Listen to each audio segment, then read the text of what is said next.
What's up, guys? Coming you today with a full Sunday of Week 10 NFL football action here on November 9th. I'm going to give out picks on every single game today. We're going to look at plays against the spread and a few over-under spots, and I'll give you my favorite underdog and my massive lock of the day. So buckle up. We have a great video for you today. Slam that like button and subscribe to the channel so you don't miss out on our daily videos, and comment down below with anything you're looking at today across the sports world. I'm more than happy to get back to you. Check the pinned comment throughout the day to see our favorite picks, and you should definitely check back a couple of times throughout the day to see if there are any changes with injuries and player availability being confirmed. Yesterday, guys, a pretty decent day of college football action out there. We end up going 4-2 overall, so not too bad. We did break out on James Madison minus 13.5. It was a very close game. They were close to getting us the cover, but they only come away with the 35-23 win. Just not enough defense being played in this one for us to get the cover. We did cash Texas A&M minus 7, a dominant 38-17 win there for Texas A&M, solidifying them as one of the top teams in the nation. A 14-0 lead at halftime gave them the easy road to the win and cover for us. We also cashed Georgia at minus 9.5. It was a blowout 41-21 win there for the Bulldogs over Mississippi State in a game that was pretty much out of hand there at halftime, where they were leading 24-7. So not a whole lot of doubt in that one. That Georgia defense was looking very, very good. We did cash Vanderbilt at minus 6.5, and guys, that was a crazy one. It was an insane cover there. The Commodores come away with the 45-38 win in overtime. The defense didn't show up for the Commodores, but the offense did just enough in the end to get the win and cover for us. The defense did eventually get the most important stop in the game, so I guess we have to give them some credit, but definitely thought this game would be a little bit more comfortable of a win. We did cash Missouri State at plus 7.5 as our dog of the day. It was a big straight up 21-17 win there for the Missouri State Bears. They continue to be major players here in the first season in the Conference USA. A nice second half after trailing 10-0 at halftime makes this an easy win for us. You know, getting 7.5 points and getting the straight up win, I guess we should have took them on the money line. Unfortunately, we do brick out on our massive lock of the day. We had Indiana minus 14.5. They come away with the win in this game, but it was a pretty poor showing from them overall. They only won 27-24, giving up 20 points in the second half, and not looking great like they have for us in a lot of spots so far this season. So unfortunate they couldn't win that game more comfortably for us. But overall, 4-2 day. We are not going to be complaining about 4-2 days around here. That's a very, very solid showing. So let's hop over. Let's get into the action here on the NFL. Obviously, we've had tons and tons of plays popping off there in the premium section for Saturday. Looking like a very likely 4-1 day there on the premium side for college football. A little bit up and down there in college basketball. Some good stuff cooking there in the NHL streets. And the NBA, we're still waiting on Ryan Dunn, see if he can get over on his player prop there. But overall, looking like a pretty solid day out there. We'll recap all that here in a bit, so let's get after it. We're going to be hopping into our first game of the day here on the NFL slate, and it's an interesting one. We've got the Atlanta Falcons taking on the Indianapolis Colts in our international game there at Olympic Stadium in Berlin, Germany. The Falcons come into this game 3-5 on the season, fresh off a 1-point loss last week there at New England. A pretty crazy travel spot, obviously, heading to Germany. They've now lost 3 games in a row. They find themselves second to last there in the NFC South, so not having a very good time in that loss against New England. Obviously, a game they could have won, eventually only losing by 1 point. Penix was actually very good. 3 touchdown passes, 221 yards through the air, and 0 turnovers, so good work there. The running game was actually okay. Maybe not amazing, but it was okay. Drake London had a huge game, catching 9 out of 14 targets for 118 yards and 3 touchdowns. So very good work there against a very solid New England team, but they just couldn't get the job done there in the end. A pretty brutal way to eventually lose that game. Obviously, you hate to see it, but what are you going to do? Missing an extra point can come into play there. So we'll see what they can do in a bounce back here. The defense looked good. Holding the Patriots to 24 points isn't necessarily amazing, but they did have 6 sacks and an interception and a fumble recovery. The fact that they generated 2 turnovers and 6 sacks makes the fact they ended up losing this game a little bit concerning. Also, they did a bad job against the run. So definitely some things to work on here for the Falcons. Their injury report coming into this game is concerning. They're going to be missing at least 1, guaranteed 1, maybe 2 starting offensive linemen. So that is a problem, especially for a team that wants to be able to run the ball. And also, you've got a quarterback that doesn't exactly handle pressure all that well. So we'll see how that goes. And defensively, they're going to be missing at least Leonard Floyd, their starting linebacker. He's going to be out, and Mike Hughes could be out there at cornerback. So definitely some kind of not so great news there on the injury report for the Falcons. as they take on the Colts here. Now, obviously, this is kind of a bad deal for the Colts not playing this game at home, playing it in Germany instead, but they are in a big bounce back spot. They took the tough 27-20 loss last week against the Steelers. I mean, they tried to bring it back there late, but it was finally a letdown game there from Daniel Jones. He got picked off 3 times, threw 1 touchdown, but was sacked 5 times, passed for 342 yards. The running game didn't look great. Jonathan Taylor not able to do his normal stuff. Alec Pierce, Michael Pittman Jr. both had good days catching the ball, but not your normal day out there from the Colts offense. Their offensive line was a little bit banged up, and that definitely showed in that game. Defensively, they gave up 27 points to the Steelers, which, I mean, it wasn't necessarily a terrible day offensively. They only gave up like 250 total yards of offense. You just can't turn the ball over that many times and expect to have much of a chance in the game. So the Colts definitely in a massive bounce back spot here. Their injury report looks much better. They're getting healthier there on the offensive line. Defensively, they're much healthier too. So a pretty much clean starting lineup there for the Colts. That's a big deal coming into this game. And looking at the numbers, the odds makers agree. This number's been moving in this direction for a while. The Colts are 6.5 point favorites. We've got a total of 48.5 in this game. Atlanta, they're 4-4 against the spread this year. They are 5-2-1 to the under. The Colts are 6-3 against the spread. They are 5-4 to the over. Guys, we'll take the Colts here at under a touchdown. This is a huge bounce back spot for them coming off one of their worst games of the season last week. I don't really trust Penix here playing away from home. He's been much better at home than playing on the road. The Colts are by far the healthier team coming into this game as well, so I do think this is a great spot to back the Colts here. I think they're going to bounce back in a big way. Next up, guys, we're looking at the New York Giants heading to Chicago to take on the Bears. The Giants, they're 2-7 on the season. Didn't look amazing against San Francisco last week. Very clearly missing, a little bit of their soul there with Scadaboo out. We liked what we saw from Jackson Dart. He was actually pretty good. 191 yards, 2 passing touchdowns, sacked a couple times, but also ran for a touchdown and 56 yards on 8 carries. So he's trying to do it all out there, and he did an okay job trying to do it all, albeit against a banged up 49ers team, but he played well. I really can't find anybody else who played amazingly well there for the Giants. I mean, Darius Slayton being your leading pass catcher or Wan'Dale Robinson being your leading pass catcher, either way, that's not great. In the running game, I mean, Devin Singletary did okay running the ball, but overall, a kind of a tough spot. Defensively, they gave up 34 points. They were kind of banged up. Didn't do a good job stopping the pass. Really couldn't stop Christian McCaffrey. He had 170-something total yards and a couple touchdowns. So, yeah, a rough day out there. They did generate 1 turnover and a couple sacks, so I guess it wasn't all bad, but it wasn't great. Now they got to take on the Bears. We'll see how that goes. Their offensive line is still banged up, going to be missing their starting center, could potentially be missing their starting right tackle as well. And on defense, they're going to be missing at least 1 starting cornerback and potentially their safety as well. So some tough news there defensively for, and especially on the injury report there for the Giants. They're going to be taking on the Chicago Bears, who are fresh off a win. It was a win. I do have to mention that it was a win, but I mean, they won by 5 points, 47-42 at the Cincinnati Bengals last week. This Bears team continues to win games. Does it feel lucky? I'm going to say yes.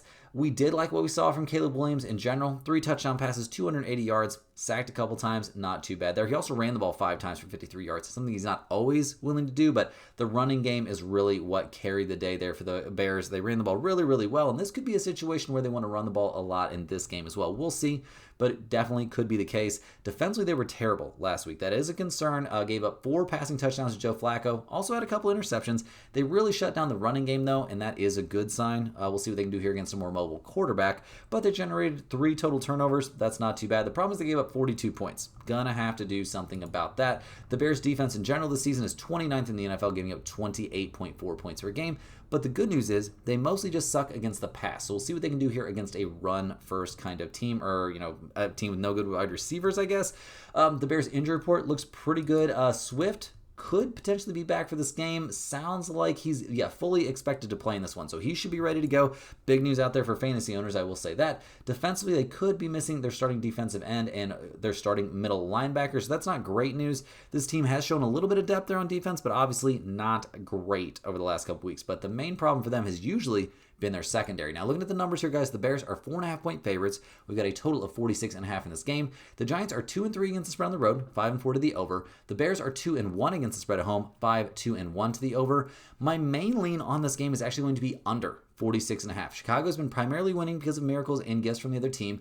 Rain and snow and very cold temperatures in this game should help the Bears a lot. They want to run the ball, and that helps a ton. And the less Caleb Williams throws the ball, the better we like it. Maybe a tiny lean here towards the Giants and the points, since I think it's going to be a close, low-scoring game, but I don't really care too much about the side in this one. My main lean is going to be the under. This is going to be a weather-impacted game. Both teams are going to be trying to run the ball, and I don't think we're going to see an over hit in a game where both teams are trying to run it in some cold, rainy, messy weather. Hey guys, hopping here to the shout out to the sponsor of today and every day's video, and that is stumpthespread.com. Click the link in the description to go over there and see the top confidence picks from our entire team of experienced cappers. Right now, our premium members are getting daily NBA, NHL, UFC, NFL, college football, and college basketball picks. We've been on a very hot run over there on the NBA prop side of things. That's been going very, very well. Looks like we're coming off potentially a 4-1 day there on the college football premium side. So that's a very, very nice winning week there. A lot of good stuff cooking here for NFL Sunday. Tons of picks, player props, touchdown props, all kinds of good stuff like that. So definitely want to get over there to stumpthespread.com and check out the premium section, but also get over there by clicking the link in the description or typing stumpthespread.com into your browser of choice and check out all the free stuff we offer. There's our free to use bet size calculator. There's lots of free picks posted there every single day under the free picks tab. Definitely want to be checking those out. And also that's where you can get on our free email newsletter, guys. It's a fantastic resource every single day. Very easy to sign up. Once you get to stumpthespread.com, just click that little green button in the top right-hand corner. That'll prompt you to sign up for a free account. All they're going to ask you for is your name and your email address. That is it. And that'll get you on that email list. You'll get one email straight to your inbox every single day. There'll be at least one free pick in there. Parlays are included in there. NFL touchdown props every single Sunday. We cashed 3 of them last week. A very big Sunday on the NFL touchdown props, and just lots of great information in there. Full write-ups on free picks and nice write-ups on some niche sports when they are available and looking good. UFC stuff's included in those emails often as well. It's just a very, very good resource every single day straight to your inbox. So definitely get in on that if you guys are interested. And you got to get over there to stumpthespread.com and check out those premium picks. A very, very busy day over there on the premium side yesterday, guys. Tons and tons of action, lots of good college football stuff. If Nebraska and UNLV can both hold on, both looking very, very likely to hold on, we should be in for a 4-1 day. We already cast West Virginia -6.5. Did break out on Oregon. That's looking like the lone loss of the day. In Jacksonville State, that already came through. They won that game. So a good day looking there on college football. College basketball, we're still very early on in the season. That's why you see us not risking a lot of units. We did cash our biggest unit play of college football of the season there on Friday. Here on Saturday, Boise State came through. Central Michigan did not show up. William & Mary came through big time. St. John's, that was a little bit disappointing. The under there on that Pacific Nevada game, that is still going on. And Houston Christian really laid an egg for us. So an up and down day there on college basketball. NHL, a lot still cooking. Already cashed the Canadians as a 2-unit play, so cashing our biggest play of the day there on NHL, a very nice look, but lots of other plays there still cooking in NHL. And on the NBA side, unfortunately, the Spurs could not get the cover for us, a little bit disappointingly. Trey Murphy III going nuts for the Pelicans and costing us our win on the Spurs. We already cashed De'Aaron Fox over 14.5 points. We should have made that a 10-unit play because that was the lock of the century. Ryan Dunn over 8.5 points and assists. He's already off to a pretty good start to his game there for the Suns. We'll see if he can come through for us and continue what's been a very, very hot streak on NBA props, going 26-10 over the last 16 days. At least 27-10. Hopefully it'll be 28-10 after today. So that's been a pretty solid run there on the premium stuff. Definitely want to get over and check that out before NFL plays are all wasted there for you if you missed them coming into this week.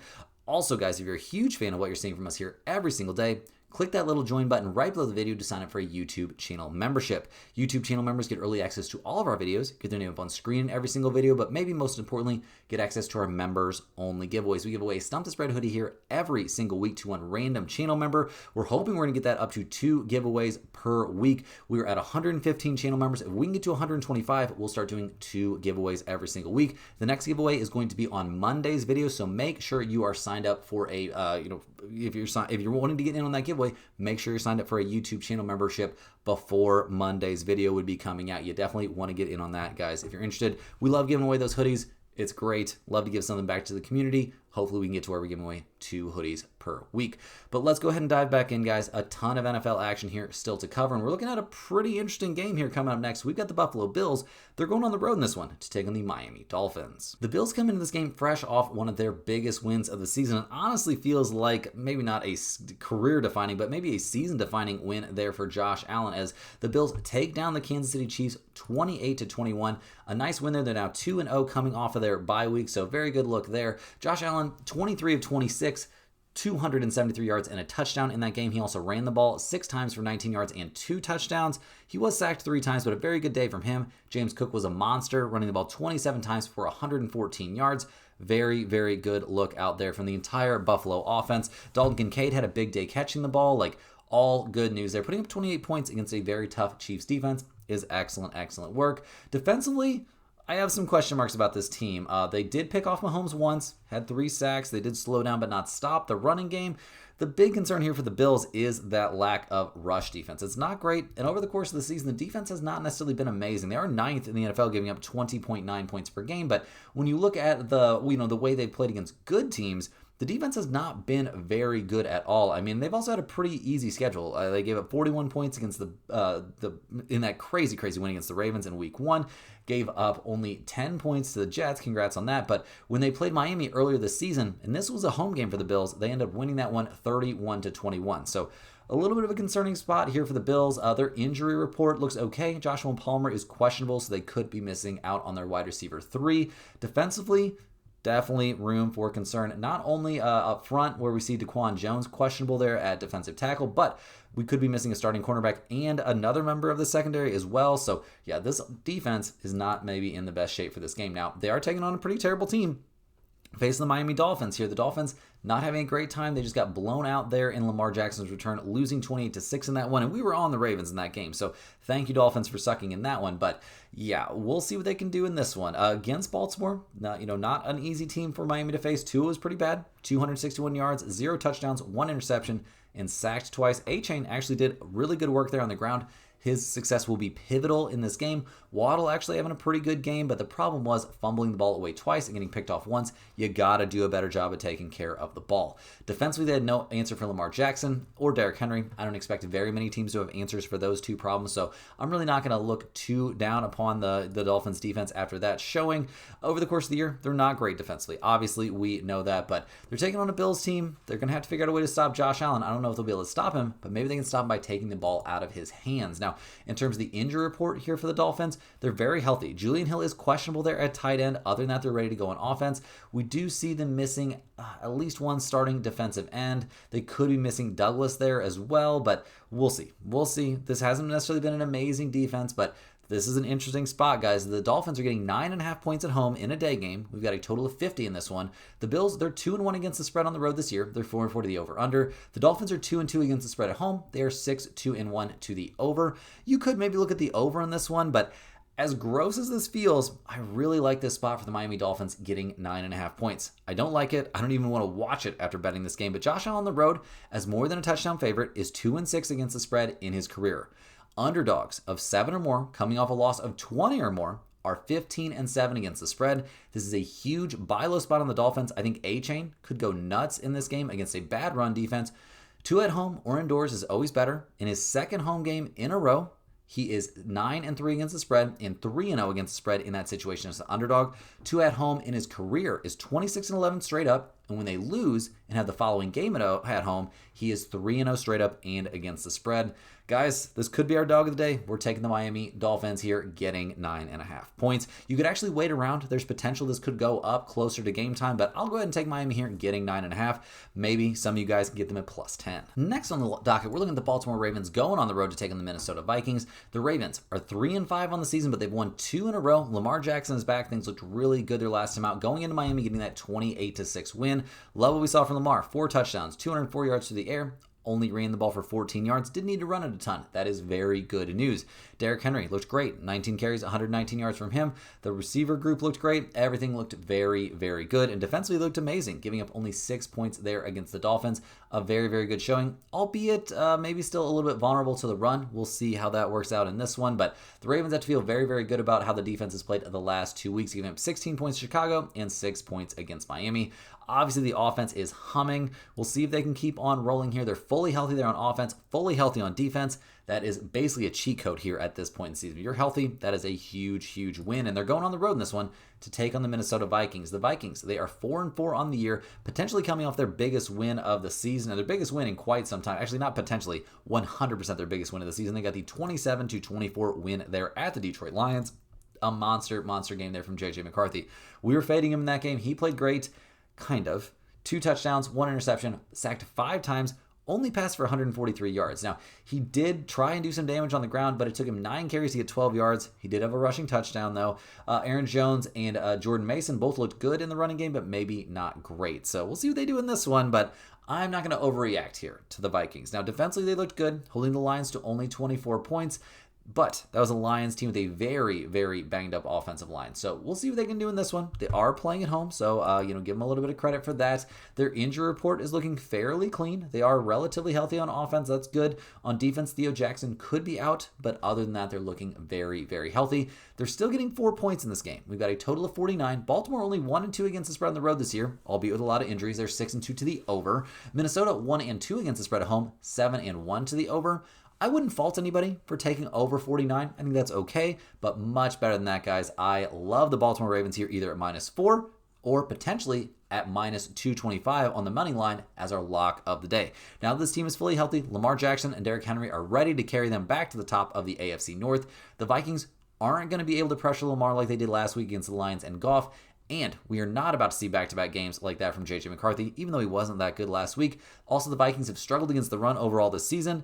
I don't think they're going to be stopping Derrick Henry and Lamar Jackson this week. Rolling right along, we're looking at the Cleveland Browns heading to New York to take on the Jets. The Browns, they're 2-6 on the season. They're coming off a 32-13 loss there against the New England Patriots. A big letdown after a win for them over those Miami Dolphins. In that loss, guys, Dylan Gabriel, just not an NFL-level quarterback, guys. 2 touchdowns, but 2 interceptions. Only passed for 156 yards on 35 attempts.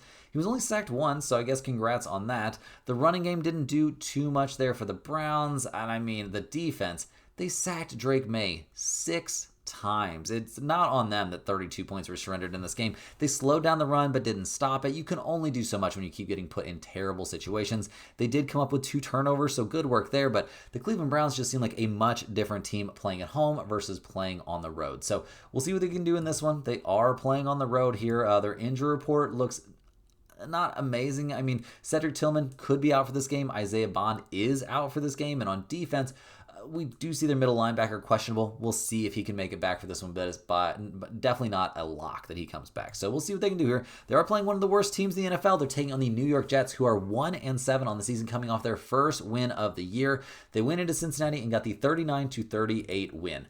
I'm sure they're stoked about that. Let's not celebrate too much. You beat Joe Flacco, so let's not freak out too much. Justin Fields, a big feel-good spot for him. 244 yards, 1 passing touchdown, sacked 0 times.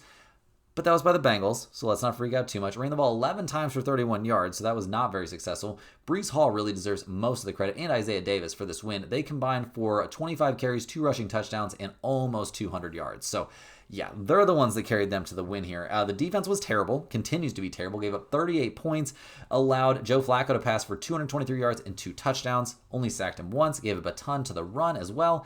This Jets team is not good. Really, really not good. They got their first win of the season. Great. They kept Breece Hall. They were big sellers there at the trade deadline. The defense definitely got worse. Garrett Wilson's on the injury report here. He's questionable. He is expected to play. If I was him, I would try not to play, but what are you going to do? And the defense is fairly healthy, but also terrible. The Jets defense over the course of the season is 27th, giving up 27.6 points per game. So, looking at the numbers here, the Jets are getting 2 points. We've got a total of 37.5. Cleveland, they're 0-4 against the spread on the road this year. They're 4-4 to the over-under. The Jets are 1-3 against the spread at home. They are 5-3 to the over. Guys, I don't really want to get involved in this game, but I will take the Browns. They've been atrocious playing away from home, like I was saying, but the Jets are clearly, kind of selling things off this season. I mean, I don't know how the starting quarterback situation is going to shake out for them. They kind of feel like they've given up, but I don't know. I'm not getting too involved in this one. If you're begging me for a pick, I will take the Browns, but I do not love it. Next up in one of the games I'm the most excited to watch of the entire day, we've got the New England Patriots heading to Tampa Bay to take on the Buccaneers. Now, the Patriots, they're 7-2 on the season, playing well. But when you look back at their schedule, who have they really beat? They did beat the Bills. Congrats. They beat the Bills and they were really, really struggling, but that's far and away their best win of the year. They've beaten the Dolphins. They've beaten the Panthers. That win against the Bills. They beat the Saints, Titans, Browns, and that was a home game for the Patriots, not a home game for the Browns. And then they beat the not that great Atlanta Falcons by 1 point last week. And Drake May played well, 2 touchdowns, 259 yards. He was picked off once and sacked 6 times, so let's not throw the kid a parade. The running game looked good. We loved what we saw from Demario Douglas there in the passing game as well. The defense was good also, but Drake May, turned the ball over twice, put him in some bad spots, and they also gave up 3 passing touchdowns to Michael Penix Jr. Not exactly a monster performance there from the Patriots defense. So we'll see if they can look a little bit better this week. They're going to need to. They're facing a much, much better offensive team. They're a little banged up, though. Ramondre Stevenson listed as out for this game. Maybe going to be missing at least their wide receiver 2, if not more. And defensively, Christian Ellis going to be out there at linebacker. So that could impact their ability to stop the run a little bit. We'll see, but the Patriots not necessarily at full strength. Against that bad schedule, they are 6th in the NFL, giving up 18.8 points per game. We'll see if they can keep that rolling here against the Tampa Bay Buccaneers. Now, the Buccaneers come into this game fresh off a 23-3 beatdown there at the Saints, so well played there. They are comfortably atop their division, looking very, very good out there in a maybe not so tough NFC South. In the win over the Saints, obviously not a lot went wrong. Baker didn't have to do too much, only passed for 152 yards, no touchdowns, sacked 3 times. Got to try and keep him upright a little bit more. The running game did a lot of the work. The running game looked very, very good. They're very banged up still, though. There's no question about that. Baker did fumble it away once, but the defense looked great. Just dominating 2 non-NFL level quarterbacks there from the Saints, stopping the running game completely, generating, a total of 4 turnovers in the game? The defense won them this game, and that was good because the offense kind of needed a little bit of a week off. They are very banged up, but they come into this one, looks like they're getting a little bit more healthy. The offensive line is going to be close to healthy, but not all the way healthy for this game. The bad news is Bucky Irving, Chris Godwin Jr. It sounds like they're both going to be out. Bucky Irving confirmed out. Chris Godwin Jr., yes, he's also officially been ruled out. So they just can't quite get this offense healthy. If the offensive line is more healthy, I do think Rachaad White could have a good day out there. We'll see. Cade Otton has proven to be a very solid wide receiving, or very solid pass catching option. And Emeka Abuga, he's been amazing. So they've got some weapons still. And on defense, they're getting healthy. Reddick will still be out for this game, but other than that, they're healthy and ready to go there on defense. So looking at the numbers here, guys, the Buccaneers are -2.5. We've got a total of 48 in this game. The Patriots are on an insane against the spread run. They're 4-0 against the spread on the road this year. They're 5-4 to the over. Tampa Bay 1-2 against the spread at home. They are 4-4 to the over/under, but I do like the Tampa Bay Buccaneers here at -2.5. They're more banged up than I would like them to be, obviously. Tickets and the money are on the Bucs, which is a bit concerning. The Bucs have had extra rest, so Baker should be good to go, and I'm seeing a big game coming from the offense, but I'm very worried about the offensive line, unless they do end up being healthy. If both Haggard and, we'll see. If they can be fully healthy, that would be a big deal. Defensively, Tampa Bay being mostly healthy helps a lot, and being at home is awesome. New England's going to be missing 2 starters on offense and 1 on defense. This is the spot where the New England Patriots could potentially get caught. Next up, guys, we're looking at an NFC South showdown. We've got the New Orleans Saints going on the road here to take on the Carolina Panthers. Now, the Saints, right there in the race for the worst team in the NFL. They're fresh of a 34-10 loss there at the Rams. That game was not competitive, and not very many games of theirs have been competitive this year. Their quarterback situation is terrible. I don't even have anything positive to say about anybody they're going to put under center. No NFL level quarterbacks on this Saints roster, and it seems pretty clear. The running game does not look great. Taysom Hill getting some rushes in there. Great. That's cool. Does not matter. He had 4 carries for 30 yards. All those carries netted nothing except for that one 29-yard scamper. Not a lot of great wide receiver options there either. This is a team designed to tank, and boy, are they good at it. The defense was terrible, giving up 4 touchdown passes and a rushing touchdown and 171 yards and 281 yards on the air and through the air and on the ground, respectively. They just had no answer whatsoever out there for anything the Rams wanted to do, and that's pretty much been the norm for the Saints this year. They're 24th in the NFL, giving up 27 points per game. Their one win was against the Giants. They usually don't even keep these games that competitive. Now, they are playing a kind of weak opponent here, so maybe this is their chance to do something positive. We'll see what happens. They're going to be missing at least their starting right tackle.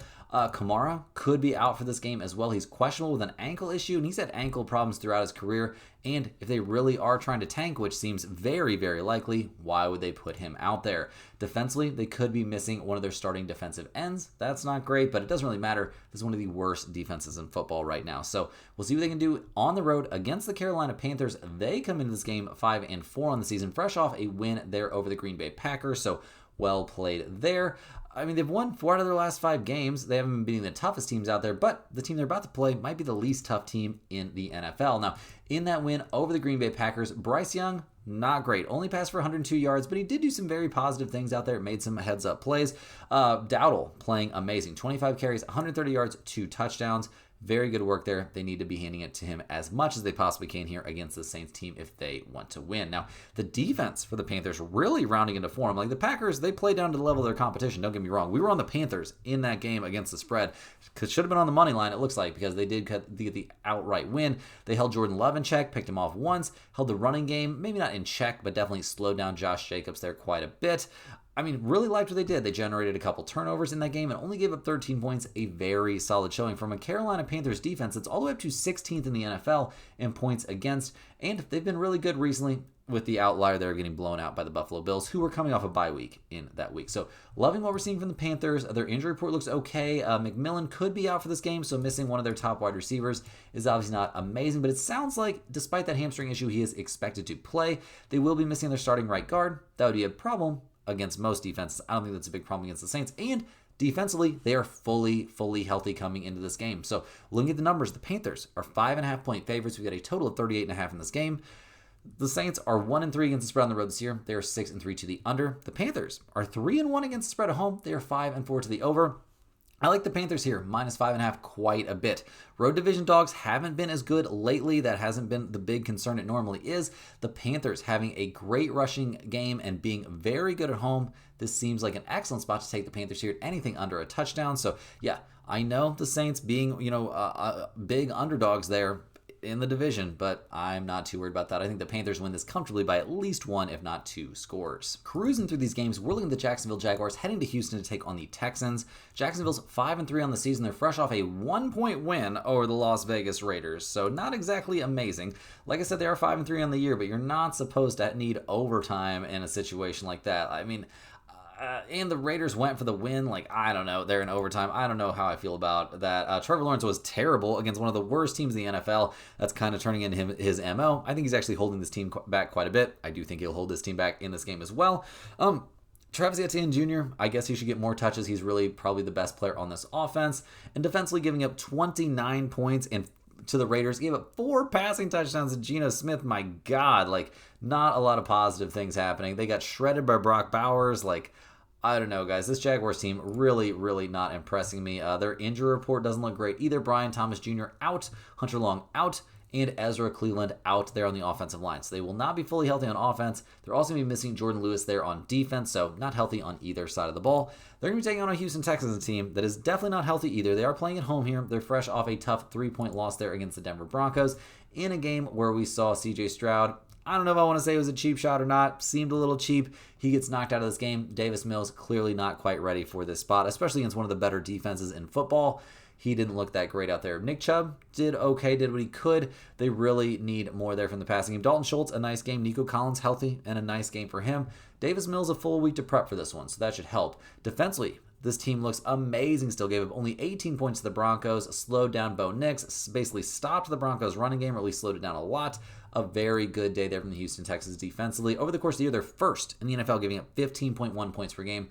A dominant defense. Trevor Lawrence is about to face a dominant defense. Now, looking at the injury report for the Texans, it's looking very good. Obviously, Stroud out for this game. They could be missing a couple guys, will be missing a couple guys there on the offensive line. That is all of significant concern. Is it a big concern against the Jaguars? We'll see. Defensively, they're pretty much healthy and ready to go. Could be missing one starter there in the secondary, but other than that, this dominant defense is ready to rumble. So, looking at the numbers here, guys, the Texans are actually getting 1, maybe you can find plus 1.5 out there. We've got a total of 37.5 in this game. Jacksonville's 1-2 against the spread on the road. They're 4-4 to the over/under. Houston's 2-2 against the spread at home, 5-2-1 to the under. This doesn't feel great. Another spot that doesn't feel great, but Davis Mills had a full week to practice. They've had time to build a game plan around him. This is a bet on the Texans defense, so I will take the Texans here getting a point. Not necessarily on their offense. It's good to wait on this one. You might get plus 2.5 or plus 3 by Sunday. That would be extremely good news, but I do think the side you want in this one is the Houston Texans. I'll fade Trevor Lawrence here going up against one of the best defenses in the NFL. Cruising through these games, we're looking at the Arizona Cardinals heading to Seattle to take on the Seahawks. The Cardinals are 3-5 on the year. They just got that 27-17 win there at Dallas, so I'm sure they're feeling good. About to take on a divisional opponent in this one, so we'll see what's up. Jacoby Brissett has basically been named the starting quarterback for them from here on out. I don't know what Kyler Murray's future is going to be in Arizona. There might not be one. Brissett looked really good against the Cowboys, albeit a pretty bad defense. 2 touchdowns, 261 yards. In general, the Cardinals have just looked a lot better with him under center than they ever did with Kyler Murray this season, so that's why they made the switch. It makes sense to me. We liked what we saw from DeMarcado there running the ball. That was a very solid day there against the Cowboys. The offense looked great. The defense looked good as well against a very potent offense. Holding Dak Prescott in check, 1 touchdown, 1 interception, sacked him 5 times. Slowed down, but they definitely did not stop the running game, so we'll keep an eye on that. But very, very good stuff in general from the defense. Generated 3 turnovers on the day, so not bad work there from a Cardinals defense. It's actually 11th in the NFL, giving up 21.4 points per game. So we'll see what they can do in this one. They come into it relatively healthy. Will Hernandez is questionable there on the offensive line. That's the only injury concern for the offense. On defense, they're going to be missing 3 starters. That is problematic for sure, and most of those guys are in the secondary. So that is also not a great look here going up against the Seattle Seahawks, who are 6-2 on the season. They're fresh off a 38-14 win there over the Washington Commanders. Once again, not going to freak out about that too much with everything the Commanders have had going on this season and the fact that Jaden Daniels got injured in that game. We'll see. We'll see what Sam Darnold and company can do in this one. He was amazing there against the Commanders. Could be a little bit tougher here against the Cardinals. We'll see. Kenneth Walker, not an amazing day running the ball necessarily. Seems like the Seahawks don't really want to focus on the run, which is a bit wild. A lot of kudos for Sam Darnold. He was great there against the Commanders. We'll see if he's got 2 good weeks, back to back in a row in him. Jackson Smith and Najigba has been amazing this season, though. No doubt about that. Coming off an amazing game. Big props to him. The defense looked great, albeit against a terrible Washington Commanders team, so we'll see if they can replicate that here against Arizona Cardinals, team that's looked a lot better the last couple weeks. The injury report here for the Seahawks is a bit concerning. Cooper Kupp, AJ Barner could both miss this game there on offense, and on defense, probably going to be missing 2 starters there, 1 linebacker, 1 cornerback. So all that is a little bit concerning here. And looking at the numbers, the Seahawks are 7-point favorites at home. We got a total of 45.5. Arizona is 4-0 against the spread on the road this season. They're 4-4 to the over-under. Seattle's 2-2 against spread at home, 5-3 to the over. Guys, I'm going to take the Arizona Cardinals here, getting a full touchdown. Kyler Murray officially on the IR. I like Brissett under center quite a bit. The defense is banged up. I don't love that, but the Seahawks have their own problems, and these divisional games seem to always get competitive down the stretch, and I see this being a very close game in this one. The books have been undervaluing Brissett since 2021. Teams heading to Seattle on a short week are 7-0 straight up and 7-0 against the spread. That is crazy. I am more than happy to back that trend. Rolling through these games, we're looking at the Los Angeles Rams heading to San Francisco to take on the 49ers. The Rams were 6-2 on the season. They blew out the Saints their last time out. Really, benefiting from some weak scheduling here recently, beating Baltimore in a game with no Lamar, beating the Jaguars, and then beating the Saints. I mean, in that blowout win, you almost can't take much from it. Stafford was great, 4 touchdowns, 281 yards to the air. Congrats, you did that against the Saints. Kyren Williams, 25 carries, 141 yards for him. And a touchdown. Great. That's all great. The offense shredded the Saints, but it was the Saints, so we don't get to freak out about that too much. The defense looked great too. It was against the Saints. So how good are the Rams really? You can't tell that much from the last 3 weeks, honestly. They've blown out terrible teams. Congratulations. They're first in the NFL in passing yards per game. They're second in points against. But when you look back at their schedule, who good have they beaten? They did beat the Colts, so that was a solid win. Other than that, who have they beaten? Really, who have the Rams beaten this season? So we'll see what they can do on the road in this one. Definitely a tough spot to go on the road. And offensively, they're relatively healthy. Defensively, they are fully healthy. So that's all great news. They're taking on the 49ers here, who are 6-3 on the season. They're coming off a 10-point win over the Giants. They've dealt with a ton of injuries once again this season, but not Christian McCaffrey. Keep an eye on him in this game. Now, in the win over the Giants, obviously a monster game there for McCaffrey. Seems like the only way this team can really move the ball or win is getting to McCaffrey. Mac Jones, another very good day. It was against the Giants, so let's not freak out, but a very good day there from them offensively. Defensively, they gave up quite a bit to Jackson Dart. I will say that, but it's not like the Rams are putting a mobile quarterback out there. So maybe the 49ers could be in a little bit better shape in this one. Their offense, still going to be missing Ricky Pershaw. Len Barch could be out for this game. We'll see. They could be missing their starting left guard, but they also might not be missing him. Defensively, a lot of question marks there. A lot of question marks on the defensive line and the linebacker course. That is concerning. The Rams are willing to run the ball. So looking at the numbers here, guys, the 49ers are getting 5.5 points at home. We've got a total of 49.5. The Rams are 2-1 against the spread on the season. They're 5-3 to the under. The San Francisco 49ers are 1-2 against the spread at home. They are 5-3-1 to the over. This is a tough spot. I will lean towards the Rams here, minus 5.5, but the 49ers are very banged up. They'll be starting Mac Jones, who is not having a great time necessarily against good teams. It's a huge revenge spot for the Rams going against a 49ers team that beat them on Thursday Night Football a few weeks ago. Since Christmas of 2023, the 49ers are 1-14 against the spread, coming off a straight-up win.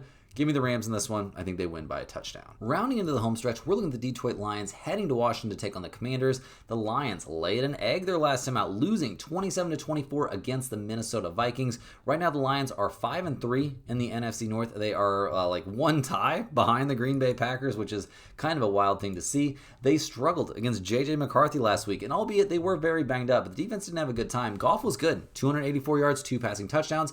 5 sacks, though, that's not a great look. They couldn't really run the ball. That offensive line was just so banged up, though. That's what I'm blaming most of their struggles on, to be honest. I don't think that's out of the question of, I think that's correct. I think that's why they had a hard time.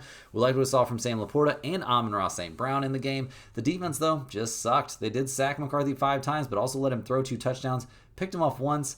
They did struggle there against the running game. Will that be a concern here against Washington? We'll see. They didn't generate any turnovers except for that 1 interception. Just not a good day for the Lions there, just in general on defense. We'll see if they can bounce back. They're healthy on offense. They've got 1 offensive lineman questionable. I do think Taylor Decker will play in this game. Defensively, Kirby Joseph is out. Other than that, they're healthy on defense. So that's a big deal here as they take on the Commanders, who are now 3-6 on the season. That is not great. They're coming off a blowout loss at the hand of the Seattle Seahawks, and the bad news is Jaden Daniels' injury stuff, guys. That's not great. He had a bad time against the Seahawks in general anyway, and yeah, the running game, that was okay. 157 yards on 36 carries is not a bad day, but yeah, losing Jaden Daniels, and that was a pretty bad looking injury. We'll see what happens with him, but it's not looking great. They also turned the ball over a couple times, only managed 14 points. And defensively, they got obliterated there by the Seahawks. So a lot of problems confronting the Commanders right now, and the injury report is definitely one of them. Mariota will be starting. We will see Terry McLaurin sitting on the bench for this game. That's not helpful. They're healthy on the offensive line, but the offensive line has not been that great. Defensively, they're pretty healthy. Could be missing their starting safety. We'll see, but other than that, they're ready to go. They're getting 8 points at home. That is true. We got a total of 49 here. Detroit's 2-2 against spread on the road, 4-4 to the over-under. Washington 2-2 against the spread at home, 4-1 to the over-under. Guys, I'm taking Detroit here at -8. Dan Campbell and Goff in spots like this are always good. After a straight-up loss, they are 21-8 against the spread. They are 12-0 against the spread in the next game after a loss. So yeah, very, very good look there against the spread. Some very nice numbers. This will be a super public side, but the Lions defensive line is getting healthier. They're going to be able to run the ball this week against Washington thanks to the offensive line getting healthier. And yeah, I mean, everything we saw from Washington, it just doesn't look good. I think we saw their season end last week, honestly. Washington, they're 27th in red zone efficiency this season, 23rd against the rush. I think we see an easy win in this one from the Detroit Lions. Last but not least here, guys, we're looking at the Sunday Night Football matchup between the Pittsburgh Steelers and the Los Angeles Chargers. The Steelers, they come into this game atop the AFC North. They're 5-3, still a long way to go. They're coming off a 27-20 win there against the Colts. Definitely their biggest win of the season. I mean, we liked what we saw from Rodgers, I guess. 25-35, 203 yards, 1 touchdown, no interceptions, sacked 3 times. Jaylen Warren, 16 carries, 31 yards. The running game did not look good there at all against the Colts. No wide receiver really went particularly nuts. They did fumble the ball away once, so did have 1 turnover. All that being said, they do get the win thanks mostly to their defense or mostly thanks to Daniel Jones. Hard to tell which. They picked off Jones 3 times and sacked him 5 times. I do not think they're going to be able to do that here against Herbert and the Chargers. We'll see, though. They slowed down the run quite a bit. They gathered 3 fumbles. The Colts just couldn't get out of their own way. They turned the ball over 6 times, still only lost by a touchdown. So we'll see what the Steelers can do in this one. Obviously a good game for them last week, but they benefited from a lot of luck. They're relatively healthy. They will be missing their starting left guard on offense, and on defense will be missing Cole Holcomb. He is officially out, so they will be missing a starting linebacker. So that could be a problem here as they take on the Chargers, who have won 2 in a row, albeit wins against the Titans and the Minnesota Vikings are not exactly amazing. They're 6-3 on the season. They're a couple games back at Denver. They're in a very competitive AFC West. They're going to need all the wins they can get down the stretch. That showing against the Titans is a little bit concerning. Only winning by 7. There's the potential they weren't taking that game very seriously. I will say that. Herbert was the team's leading rusher. That is not what you want. 9 carries, 57 yards, and a touchdown. He also passed for 2 touchdowns, was picked off once, and sacked 6 times. The offensive line not really doing its job too much. We'll see if they can look better in this one. Defensively, they were excellent against the Titans, holding them to 88 rushing yards and 145 passing yards. 4 sacks in the game. Generated 0 turnovers, so that's not great. They can definitely do better, but This has been a pretty decent defense this season. They're 12th in the NFL in points allowed. And looking at the injury report, they're getting a lot healthier there. That's a big deal. The offensive line should look better in this game. And defensively, they're basically fully healthy. Deshaun Hand is questionable there at defensive end, but other than that, they are ready to go for this Sunday night football game. So, looking at the numbers, guys, the Chargers are -2.5. We've got a total of 44.5. Pittsburgh's 1-2 against the spread on the road. They're 5-3 to the over. The Chargers are 1-2-1 against the spread at home. They are 5-4 to the over themselves. I'm not going to take over 44.5. I don't think it's terrible, but I don't love it.